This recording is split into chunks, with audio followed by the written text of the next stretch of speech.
The breakfast table had become a war room. Chinmay had been quiet through the entire meal, suspiciously deliberately quiet. The kind of quiet that in the 6 months Elena had known him she had learned to treat the way experienced sailors treat calm water before a storm. He ate his rice. He drank his juice. He arranged his chopsticks with unnecessary precision. Chinmay noticed it too. His dark eyes moved briefly to Elena across the table. She gave the smallest shake of her head. Wait. Chinmay set his chopsticks down. I have been thinking, he announced. About what? Elena asked, in the careful tone of a woman who has learned to brace herself. About the family. He folded his small hands on the table the way he had seen his father do in meetings. It is too small. Chinmay set his coffee down slowly. Too small. Yes. Chinmay looked between them both with complete seriousness. I have a mother now. I have a father. That is good. I am satisfied with that part. A pause for effect. But I need a brother. And a sister. The kitchen was very quiet. Elena pressed her lips together very carefully. Chinmay started. I have thought about it thoroughly, Chinmay continued undeterred. A brother so I have someone to teach things to, and a sister so I have someone to protect. He nodded once. I would like them at the same time. To save time. Elena looked at Chinmay. Chinmay looked at Elena. Something passed between them across the breakfast table. Something that started as shared disbelief and moved quickly through suppressed laughter and landed somewhere warm and complicated and full. You want twins, Chinmay said to his son. I want a brother and a sister, Chinmay corrected. Whether they come together or separately is up to you and Mom. I am not unreasonable. He picked his chopsticks back up. But together would be more efficient. Elena put her hand over her mouth. Chinmay looked at the ceiling briefly. We will take it under consideration, he said finally with the gravity of a man chairing a board meeting. Chinmay nodded, satisfied, and returned to his breakfast as if he had just approved a quarterly report. Welcome to Black Silk Stories, the home of Afro-Korean stories that hit different. Subscribe, drop a comment, and do not go anywhere. This is only the beginning. The proposal did not happen the way Elena might have written it if she had been writing it. There was no restaurant, no orchestra, no moment engineered for an audience. It happened on a Tuesday. Elena had just returned from 3 days in London, a restructuring meeting for her E&B European division that had gone longer than planned and landed her back in Seoul at 11 at night in a tailored burgundy power suit and pointed heels, her carry-on behind her. Her phone already full of tomorrow's schedule. She was tired in the specific way that came not from work but from being away from people who had become the shape of her days. Mr. J had picked her up from the airport. Chinmay had apparently negotiated very hard to stay up and had been overruled by Chinmay at 9:30 and gone to bed under formal protest. The estate was quiet when she arrived. Low lights. The old trees dark and still outside. Chinmay was in the sitting room. No jacket. Sleeves rolled to the elbows. A book open in his lap that she was certain he had not been reading. He looked up when she walked in. He stood. He crossed the room and took her face in both hands and looked at her the way he had been looking at her for 6 months, like she was the truest thing in any room she walked into, and said quietly, I do not want to keep watching you leave. Elena held his gaze. Then ask me to stay. He reached into the pocket of his dark trousers and produced a ring. Simple. Precise. A deep oval sapphire set in dark gold. Not flashy, not performing, just beautiful in the way of things chosen with complete certainty. He held it between them. Elena Brooks, he said. Stay. Permanently. As my wife. As his mother. As everything you already are to this family, but with my name added to yours if you will have it. She looked at the ring, then at his face. You practiced that, she said. 3 weeks, he admitted. She laughed. Then she held out her hand. He put the ring on her finger with the same deliberateness he gave everything, slowly, completely, without any doubt at all. From the hallway doorway a small sound. They both turned. Chinmay stood in his Navy Star pajamas, his dark hair sticking up, his small face arranged in an expression of elaborate surprise that convinced no one. "I could not sleep," he said. "You have been standing there the whole time," Chinmay said. "Only since she came through the door." He crossed the room and wedged himself between them and took both their hands. He looked at the ring on Elena's finger for a long moment. Then he looked up at his father. "I told you she would say yes." "You did," Chinmay said. "I always know." He looked at Elena with those ancient certain eyes. "Welcome home." Officially. Elena pulled him up into her arms and he wrapped around her immediately, and she held him there in the sitting room of the estate in her burgundy power suit still wrinkled from the London flight, while Chinmay stood beside them with his hand on her back, and outside the old trees moved in the soul night like they had been waiting for this too. They were married 4 months later. Not a large wedding. Elena had been offered large and declined it. She had spent her career performing for rooms full of people who needed convincing. Her wedding was not a performance. 40 people. The estate garden in late afternoon light. Elena in a gown that had taken her breath away the moment she put it on. Ivory silk, structured at the bodice, flowing wide from the waist, a single long trail behind her, her shoulders bare, her natural hair crowned with small white flowers. No veil. She had never needed anything over her face. Chinmay at the garden altar in a dark suit so precisely fitted it looked like it had been made for this exact moment. Because it had. And Chinmay between them at the altar, because of course he was, in his charcoal black suit and mirror-polished shoes, his dark eyes moving between his father and his mother with the expression of a man who has completed a very significant project. The officiant, a quiet man named Pastor Lim who had known Chinmay for 15 years, looked at Chinmay standing between the couple at the altar and raised an eyebrow. Chinmay gave him a look that said, "Do not ask." Pastor Lim did not ask. The vows were short and honest the way Chinmay was always short and honest. He looked at Elena and said, "I will protect what is yours. I will stand beside what you build.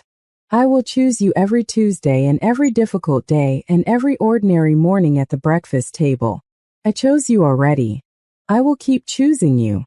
Elena looked at him and said, "I came to Seoul for a business lunch. I found a family instead. I did not know I was looking, but I know what I found, and I am not going anywhere." Chinmay nodded approvingly between them. Mrs. O cried in the front row. Mr. J did not cry. His jaw moved twice and he looked at the garden trees for a long moment. That was the same thing. Life after the wedding arranged itself around the shape of all three of them. Elena kept her companies. This was never in question. EMB Group continued to grow. A fifth company added 18 months after the wedding, a tech investment division that her board had been urging for 2 years, and that she launched from a glass-walled office in Seoul that looked out at the Han River. She ran her empire from Seoul now. The center of gravity shifted. The Singapore and London offices managed by deputies she trusted completely. She still traveled. Often. When Chinmay's own business demanded him, and it demanded him frequently, the kind of business that was conducted in quiet rooms with people who never used last names, Elena and Chinmay traveled together. They were a unit, those two. Had been since a restaurant in Seoul and a charcoal suit and a shin kick that started everything. In Singapore, Chinmay sat in the back of her meetings in his small suit with a notebook, drawing pictures of Baduk boards and occasionally writing down words he considered important. In London, he charmed every person in her office building within 20 minutes of arrival, and left with 3 phone numbers he claimed were for networking purposes. "You are 6 years old," Elena told him on the flight back from London. In a deep burgundy silk blouse and wide-leg black trousers, her laptop open, his notebook open beside her. "Appa says age is not relevant to effectiveness," Chinmay said without looking up from his drawing. "Your father says that about business. Business is business." He turned a page. Also, the lady at your London office said I was the most professional child she had ever met. She was being polite. She gave me her card. Elena looked at him. He showed her the card. She looked back at her laptop. Do not call her, she said. I will have Mr. J call her, he said agreeably. It was on a Thursday morning in the Seoul office. Elena in a sharp ivory blazer and fitted black trousers, her hair back, 3 calls already completed before 9. That Chin-mei arrived after school and sat at the small desk she had installed in the corner of her office for exactly this purpose and said, without looking up from his homework, have you and Appa thought any more about the brother and sister situation? Elena did not look up from her screen. We are working on it. Chin-mei looked up. He studied her face with those searching certain eyes. Then something shifted behind them, slow recognition, the particular intelligence of a child who has been watching adults longer than most. Elena. His voice was careful, almost reverent. Are you already working on it? Elena kept her eyes on her screen. The corner of her mouth moved. Chin-mei slowly put his pencil down. Mom, he said. She looked at him. His face was doing something she had never seen it do. Something that was completely unguarded and completely young, and so full of feeling that it had nowhere to go. His dark eyes were wide and bright, and for once in his small ancient certain life, he had absolutely nothing to say. He got up from his desk. He crossed the office. He climbed onto her chair beside her and leaned against her side and put his small hand over hers on the desk. Both? He asked quietly. Both, she confirmed. Chin-mei sat very still for a long moment. Then he nodded once, slow, deep, the nod of a man receiving news he has been waiting for his entire life.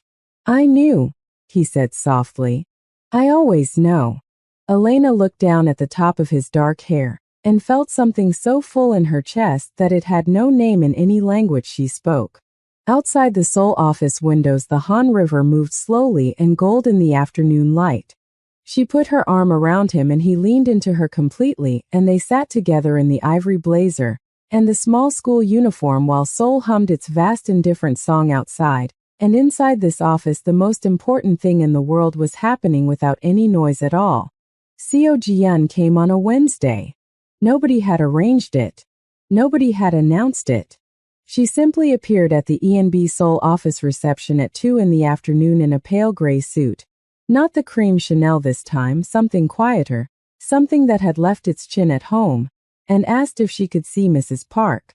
The receptionist called up. Elena was in a structured deep olive green blazer and tailored ivory trousers, her pregnancy just beginning to show at 5 months, her dark brown eyes steady when she took the call. She looked at Chin-mei across the office. He was at his corner desk doing homework, his school uniform neat, his pencil moving. Send her up, Elena said. Chin-mei looked up. Seo Ji-yeon, Elena said simply. He put his pencil down. He straightened his collar. His face arranged itself into the expression she had first seen in Aria restaurant. Composed, certain, ancient. The fierce little boy in the charcoal suit, grown 1 year older and not 1 degree softer. I will stay, he said. It was not a question. I know, Elena said. Seo Ji-yeon walked into the office and stopped. She had clearly not expected the boy to be there. Her eyes moved from Elena to Chin-mei and something moved across her face. Not the cold calculating look from the restaurant, but something smaller and less certain. She was a woman who had spent 3 months understanding the full weight of what she had done, and who she had done it to. It showed. She looked different without the arrogance. Smaller. More human. Elena did not stand. She sat behind her desk in her olive green blazer, her dark brown eyes steady, her hands folded over her rounded middle, and waited. Seo Ji-yeon clasped her hands in front of her. Mrs. Park, she said. Her voice was careful, stripped of its previous weaponry. Ms. Brooks Park, Elena said pleasantly. I kept both. Seo Ji-yeon absorbed that. Ms. Brooks Park. She looked at Chin-mei, then back at Elena. She exhaled slowly. I came because I owe you both something I should have offered a long time ago. The office was very quiet. I was wrong, she said. It came out without decoration, without the cushioning of excuses. What I said to you in that restaurant was cruel and it was wrong, and it was the action of a woman who used cruelty as a currency she had never been asked to account for. She paused. I have been asked to account for it. Elena said nothing. She let the silence work. Seo-jian turned to Chinmay. He looked at her with those dark eyes, not hostile, not warm, simply present. Fully, completely present the way only certain people know how to be. I owe you a particular apology, Seo-jian said to him. You were a child in that restaurant and you saw something that every adult in that room chose not to see. And then you acted on it. With your whole self. Something shifted in her voice. I have a son. He is 4. I have thought about what I would want him to do if he saw what you saw. She pressed her lips together briefly.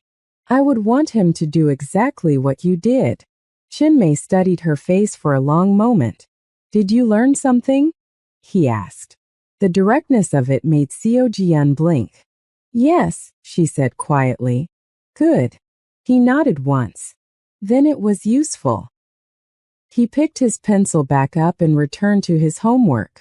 Seo-jian looked at Elena. Elena looked back at her with dark brown eyes that were not warm but were not closed. Thank you for coming, Elena said. It took something to walk through that door. Seo-jian nodded. She looked once more at Chinmay's bent head, his pencil moving across his page, entirely finished with the matter. Then she walked out. The office door closed. Chinmay did not look up. She meant it, he said. I know, Elena said. Good. He turned a page. Now she can move on. Elena looked at her son, 6 years old, 5 months away from becoming a big brother, sitting in his school uniform in the corner of her sole office doing his homework like the world made complete sense to him. Did she realize? It always had. He was the only one of them who had never been confused about any of it. Chinmay took the news of the apology over dinner that evening. He sat with it quietly the way he sat with all information, processing, filing, deciding what it meant. She came herself, he said. She came herself, Elena confirmed. He nodded once. His version of closing a chapter. He reached across the dinner table and covered Elena's hand with his. Chinmay watched this and returned to his food with satisfaction. The months that followed were the fullest Elena had ever lived. She was 6 months pregnant in Singapore, closing a partnership deal in a beautifully cut deep yellow maternity dress and pointed flats. Her hair down, her dark brown eyes sharp and focused across the conference table, while the other side scrambled to keep up with a woman who was simultaneously growing 2 human beings and restructuring a regional division, and finding both tasks completely manageable. Chinmay sat in the corner with his notebook. On the flight home he fell asleep against her shoulder, his small hand resting on her rounded middle. And somewhere over the Pacific one of the babies kicked and Chinmay stirred in his sleep and smiled without waking, and Elena sat in the dim cabin light of their private flight looking at her son sleeping against her, and felt something so enormous and quiet it was almost like sound. She sent Chinmay a message. Your son just felt them kick in his sleep and smiled. I thought you should know. 3 minutes passed. I know. He told me this morning he already spoke to them. He said they know his voice. Elena looked at the message for a long time. Then she looked at Chinmay sleeping. Then she looked out the plane window at the dark sky and the stars scattered across it like something deliberate, and she thought, yes, this is exactly what yes was for. They were home and Seoul when it happened. It was a Saturday, Chinmay's 7th birthday. The estate garden had been decorated not lavishly but warmly, the way Elena and Chinmay did everything, with intention and without performance. Lanterns strung between the old trees. A long table set for the 40 people who mattered. Mrs. O had been cooking since Thursday. Mr. J had organized everything with the quiet efficiency of a man who considered this the most important operation of the year. Chin-mei had been awake since 5. He was in his charcoal black suit, the latest version, fitted perfectly to the 6-year-old he had been 3 months ago and slightly tight across the shoulders now because he had grown, again in the particular way he did everything, completely and without announcing it. He stood at Elena's bedroom door at 5:15 and knocked precisely 3 times. Chin-hei opened the door. "It is my birthday," Chin-mei said. "We know," Chin-hei said. "Is today the day?" Chin-hei looked back into the room. Elena was already awake, sitting up in bed in a soft ivory sleep dress, her rounded middle enormous now, her dark brown eyes bright and slightly breathless. "Come in," she said. Chin-mei came in and climbed carefully onto the bed beside her and put his hand on her middle the way he had been doing for 4 months. Gently, deliberately, his small palm flat. "Today," he told the twins with complete authority. "It would be very good if you came today. It is my birthday and I have been waiting a long time and I am ready." Elena laughed, then stopped laughing. Chin-hei looked at her. "Chin-hei," she said very carefully. He was already moving. Seoul National University Hospital was not where Chin-mei had planned to spend his birthday. He had been promised cake and lanterns and the 40 people who mattered. Instead, he sat in a hospital waiting room in his slightly too tight charcoal suit and mirror-polished shoes with Mr. J beside him, his small hands folded in his lap, his dark eyes on the door. He was completely calm. Mr. J was less calm. He had been Mr. J for 11 years and had navigated things that would have unmade most men. He was undone by a hospital waiting room. "She will be fine," Chin-mei told him. "I know," Mr. J said. "And Appa is with her." "I know. And they are coming today because I asked them to." Mr. J looked at the boy. "You believe that?" Chin-mei looked back at him with those ancient certain dark eyes. "I know that," he said simply.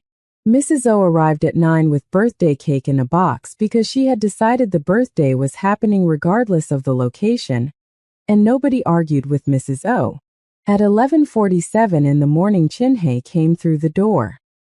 He was still in his clothes from the morning, his suit jacket gone, his sleeves rolled to the elbows, his dark hair slightly disheveled for the first time in Chin-mei's entire memory.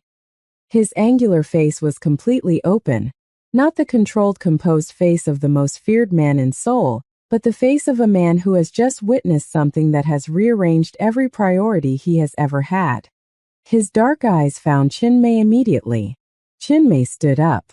"Both?" he asked. Chin-hei crossed the waiting room and crouched down to his son's level, something he did not do often. Chin-mei was a boy who preferred to be taken seriously at standing height, but he did it now.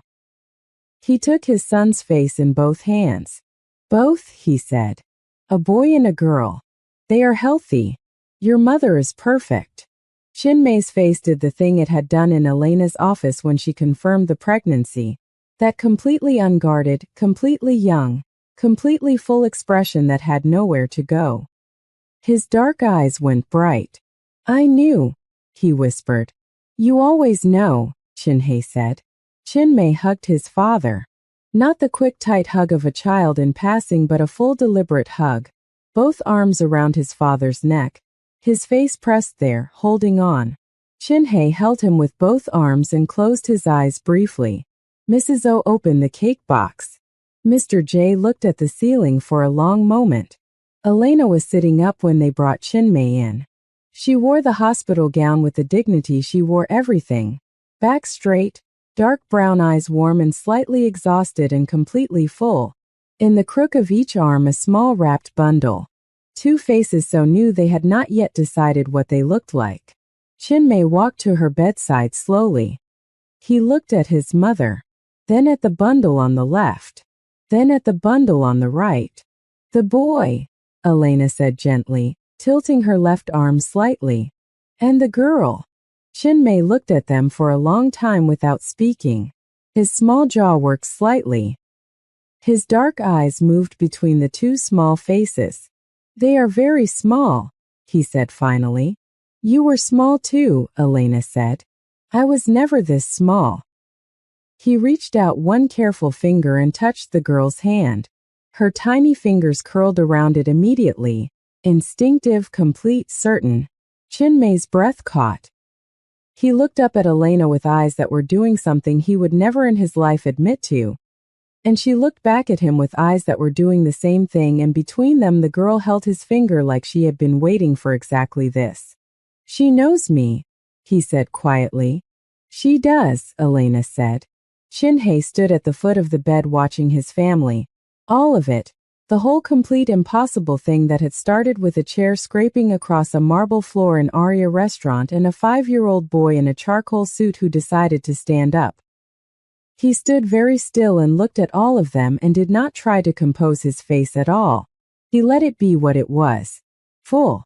Completely, entirely full. Happy birthday, Chinmay, Elena said softly. He looked at her. Then at his father. Then at the two small faces in her arms. Then back at her. This is the best birthday present, he said. But next year I still want cake first. Elena laughed. Chinhay made a sound that was absolutely a laugh and would be denied if questioned. Mrs. O, who had somehow materialized in the doorway with the cake box, said something in Korean that made Mr. J turn to face the wall entirely. In the months that followed, the Park family moved through Seoul and through the world the way families who know exactly what they are move, with weight, with warmth, with the particular confidence of people who have chosen each other on purpose. Elena ran her companies. 5 of them now, the Seoul Tech division growing faster than her most optimistic projection. Her E&B name on buildings in 4 cities across 3 continents. She traveled with Chinmay when Chinhay's other business demanded him elsewhere. In those seasons it was still the 2 of them. The tall curvy woman in her corporate blazers and elegant dresses, and the serious boy who had become a serious 8-year-old, and then a serious 9-year-old, and showed no signs of becoming anything other than completely himself. He was extraordinary at 10. Elena told him so on a flight from Singapore in a deep navy silk blouse, her laptop open, his notebook open, the world arranged below them in clouds and ocean light. I know, he said simply. That was not a compliment, she said. That was a fact. I know, he said again, and looked up at her with those dark eyes that had seen her across a restaurant 7 years ago and decided everything. So are you. She looked at him. He looked back. Neither of them said anything else.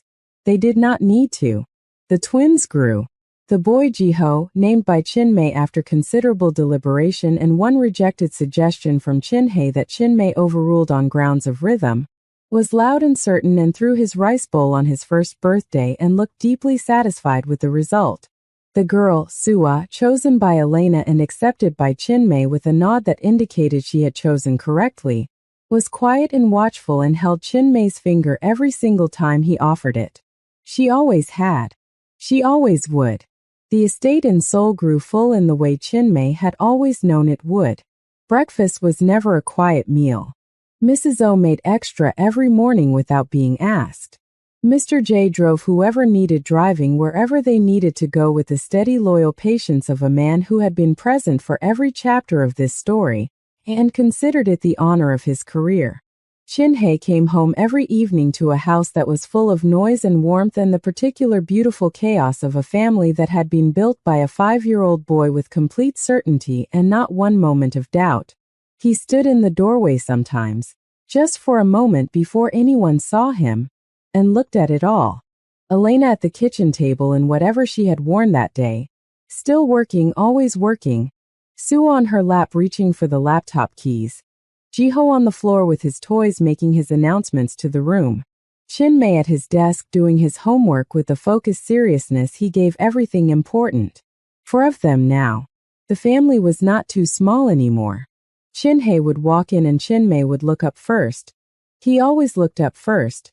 And the boy who had stood in a restaurant at 5 years old with his fists clenched and his jaw set and his whole heart wide open would give his father a look that said everything. I told you. I always knew. Look what we built. And that, beloved, is where we leave them. Not at a dramatic moment, not at a crisis or a turning point, but on an ordinary evening in Seoul, in a house that is too full and too loud and exactly right, with a family that began with a chair scraping across a marble floor and a boy who refused to sit down. Shin-mei was 5 when he decided. He was never wrong. He was never going to be. You just finished Daddy, I Brought You Someone. The complete Black Silk Stories original. 3 parts. 1 family. Built by the smallest, most certain person in Seoul. Elena Brooks came for a business lunch and stayed for a life. Shin-hae Park learned that some things are worth setting down. And Shin-mei, from the very first moment, in his charcoal suit and his mirror-polished shoes, already knew how all of it would end. He always did. If this story found you, if it sat with you, if it cracked something open, if you watched this family and felt something you were not ready for, then you are exactly where you belong. Black Silk Stories. Afro-Korean stories told with the full weight they deserve. No apologies. No half measures. Just stories that hit different because they are built from something true. Like this video if this family earned it. Subscribe because the next story is already waiting. Drop a comment and tell us, when did Shin-mei get you? Because he got all of us. Until the next story, beloved.